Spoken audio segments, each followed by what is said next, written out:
So in my last video I had taught you about the heating effect of electric current और एक advantage के बारे में हम लोग पढ़े थे कि वो इलेक्ट्रिक गीज़र, टोस्टर, हीटर इन सब में यूज़ होता है और हम लोग पढ़े थे कि नाइक्रोम को क्यों यूज़ किया जाता है.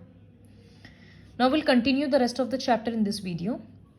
The heating effect of current has also been used in electric bulbs for producing light energy.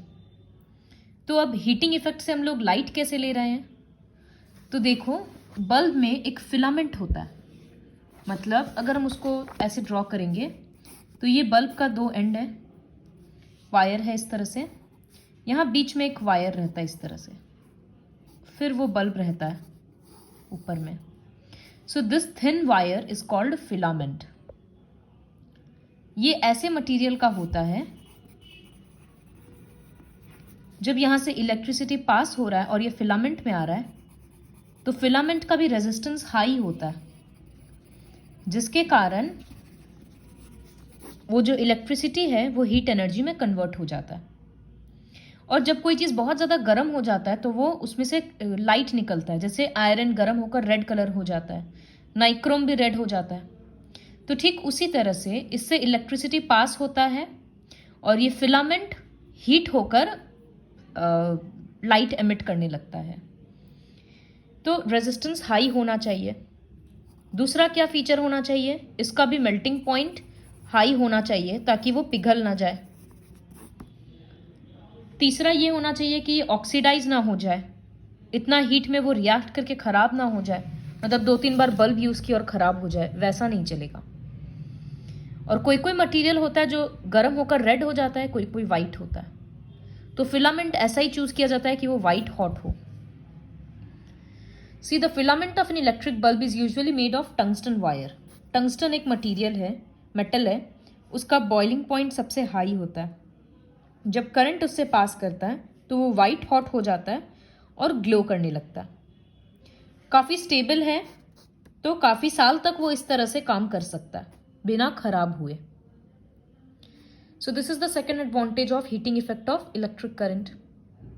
But कुछ कुछ डिसएडवांटेजेस भी होता है. जब इलेक्ट्रिसिटी जैसे पावर प्लांट से इलेक्ट्रिसिटी वायर्स के थ्रू अलग अलग जगह पे सप्लाई किया जा रहा है तो अब कितना किलोमीटर्स लंबा होता है डिस्टेंस. तो ट्रांसमिशन के टाइम पे ही फिर कुछ इलेक्ट्रिसिटी हीट एनर्जी के फॉर्म में वेस्ट हो जाता है क्योंकि वो वायर्स गर्म होने लगता है. तो the heat produced in the transmitting wires gets wasted as it is simply radiated into the atmosphere. उस हीट का तो कोई काम आ नहीं रहा, तो इससे इलेक्ट्रिकल एनर्जी वेस्ट होता है. अलग अलग टेक्निक्स हैं ये लॉस को मिनिमाइज करने का, बट फिर भी लॉस तो होता ही है. फिर कभी कभी क्या होता है, इक्विपमेंट गर्म होकर ख़राब हो जाता है. जैसा कि हम लोग देखते हैं फ़ोन फट गया, आग लग गया, इस तरह से भी होता है चार्जिंग के वक्त. फिर उसका इंसुलेशन जो बाहर का कोटिंग होता है रबर वगैरह का या किसी भी मटेरियल का, पीवीसी का, वो सब ब्रेक हो सकता है गर्म होकर या जल सकता है. तो इंसुलेशन ब्रेक हो सकता है. So 3 disadvantages are there. First is the loss during transmission, second is that insulation may break, and third one you can write the equipment may get damaged. So these are the various advantages and disadvantages of heating effect of electric current. Now we'll learn about an electric device which is electric fuse. Term सबका सुना हुआ है, fuse क्या होता है, कैसे काम करता है, इसके बारे में पढ़ेंगे. सबसे पहले ये क्या काम करता है.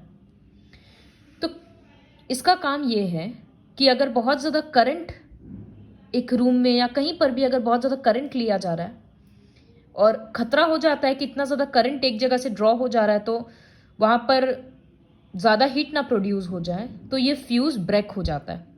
और हम लोग बोलते हैं ना फ्यूज़ उड़ गया, तो पूरा इलेक्ट्रिसिटी कट ऑफ हो जाता है. फिर अगला ऑप्शन क्या रहता है, फ्यूज़ को चेंज करो. 5-10 रुपये में फ्यूज़ आ जाता है. सो इसका काम ये होता है कि करंट एक वायर से ज़रूरत से ज़्यादा ना बढ़ जाए और वायर मेल्ट होकर ख़राब हो जाए, उसके पहले ही फ्यूज़ ब्रेक हो जाता है. फ्यूज़ मेल्ट डाउन हो जाता है और पूरे सर्किट को ब्रेक कर देता है. तो और पढ़ते हैं जैसे, तो इसीलिए ये एक सेफ्टी डिवाइस है, क्योंकि अगर बहुत ज़्यादा करंट पास हो जाएगा तो शॉक लग सकता है या वो इक्विपमेंट डैमेज हो सकता है, वो गैजेट। तो फ्यूज़ का काम होता है पूरे सर्किट को प्रोटेक्ट करना। जब समझ में आ रहा है कि एक्सेसिव हीट हो गया या बहुत ज़्यादा करंट ड्रॉ हो गया तो फ्यूज़ विल ब्रेक।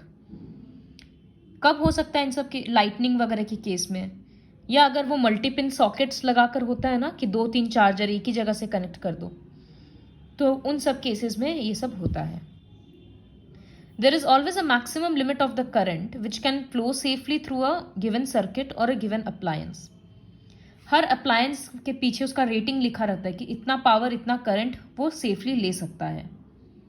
लेकिन कभी कभी अगर शॉर्ट सर्किट के टाइम पर या ओवरलोड, जब मोर देन वन डिवाइस और appliance are connected to a single socket, या इंसुलेशन ब्रेक हो जाता है, वायर्स इतना गर्म हो गया अंदर ही अंदर, वो सब तो पता नहीं चलता कि उसका इंसुलेशन ब्रेक हो गया और वायर्स एक दूसरे के कॉन्टैक्ट में आ गया, तो इन सब केसेस में वो पूरा डिवाइस, इतना एक्सपेंसिव डिवाइसेस खराब हो उसके पहले ही फ्यूज़ ब्रेक हो जाता है, तो इलेक्ट्रिसिटी फ्लो होना ही बंद हो जाता है।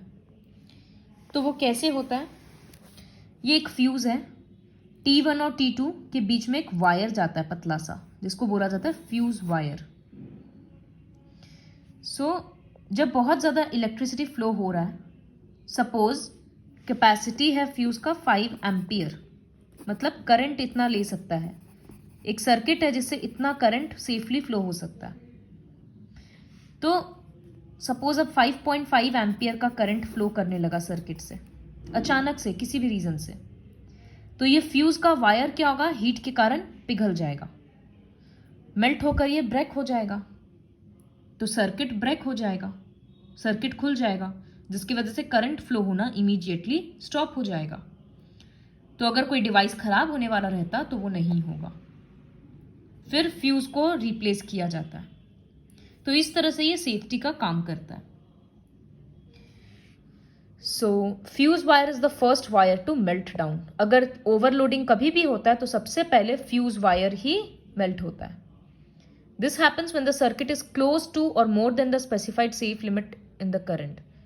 जब करंट फ्लो हो रहा है सर्किट में, जैसे 4.5 तक आएगा तो सर्किट ब्रेक हो जाएगा, कि 5 एम्पियर मैक्सिमम वो सर्किट ले सकता है, 4.5 एम्पियर तक करंट आ जाएगा तो सर्किट सेफ्टी के लिए पहले ही ब्रेक हो जाएगा, तो डिवाइस खराब नहीं होता है, because replacing a fuse is very easy.